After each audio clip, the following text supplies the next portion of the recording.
ধরা পড়ছে না তো, মানে আমাদের এইটা দেখতে দেখতে না একটা অভ্যাসে পরিণত হয়েছে যে এরকম ধরনের একটা করে ক্রাইম ঘটতে থাকবে, কিন্তু অপরাধীরা কিন্তু অধরাই থাকবে।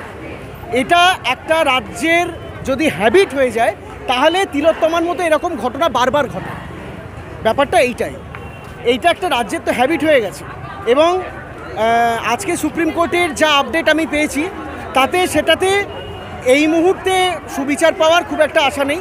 দিল্লি নির্ভয়া কাণ্ডের বিচার হয়েছিল 10 বছর পর, জানি না এটা কোথায় গিয়ে শেষ হবে। এবং আলটিমেটলি একটা বাবা মায়ের কাছে সবচাইতে দুঃখজনক হচ্ছে তার সন্তানের মৃত্যু দেখা। সেই বাবা মা দুটো কবে বিচার পাবে আমরা কেউ বলতে পারছি না, কিন্তু আমরা বারবার বলছি যত দ্রুত সম্ভবের বিচার করুন, অপরাধীদের ধরুন। একটা দৃষ্টান্ত সেট করা দরকার যে অপরাধীদের ধরে তাদেরকে শাস্তি দেওয়া যায়।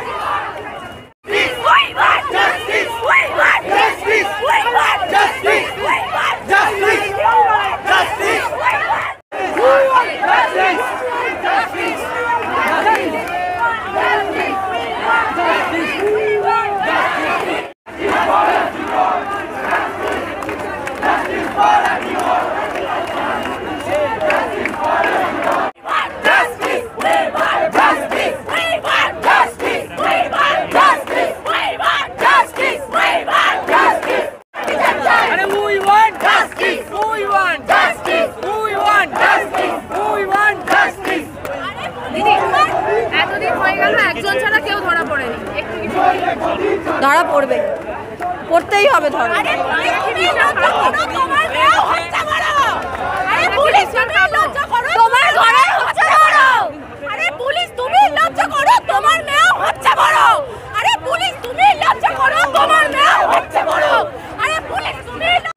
আমাদের রাস্তাঘাটে চলতে এখন সত্যি ভয় লাগছে, কারণ আমি যে প্রফেশনে রয়েছি বা আমার বন্ধু বান্ধবরা যাতে রয়েছে, আমাদের রাতে ঠিক থাকে না। এখন যদি এইটা বলা হয় যে মেয়েদেরকে বলো রাতে ডিউটি না করতে বা রাতে শিফটটা করতে, এটা তো পসিবল নয় না।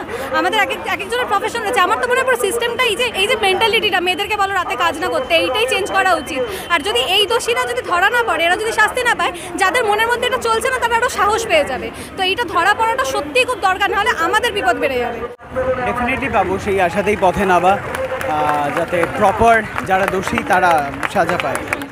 সময় তো ডেফিনেটলি লাগছে। সিবিআই এর কাছে এখন কেস, রাজ্য সরকারের থেকে সেন্ট্রাল গভর্নমেন্টের আওতায় সিবিআই, তার কাছে চলে গেছে কেস। হোপ, এছাড়া আর কিছু বলার নেই। Personally I don't support that. এর জন্যই পথে নামা, এর জন্যই মহিলারা রাত দখল করা। তারপরেও যদি এইরকম একটা পিটিশন বলবো বা আদেশ বলবো, দিস ইজ ভেরি ব্যাড, মানে এক্সপেক্টেড নয় এটা।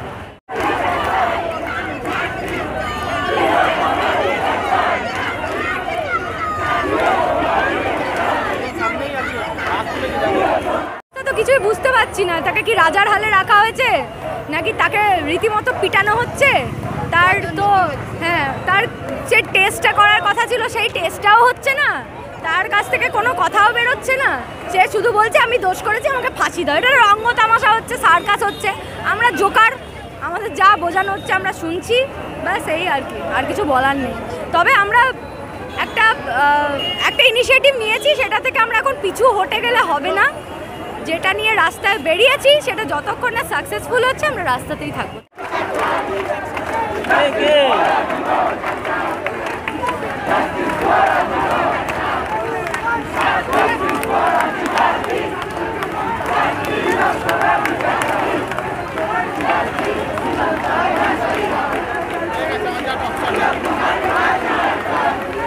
তা আমরা দেখুন, আমরা তো ওখানে নেই, আমরা না জ্যোতিষী না এর কি হবে।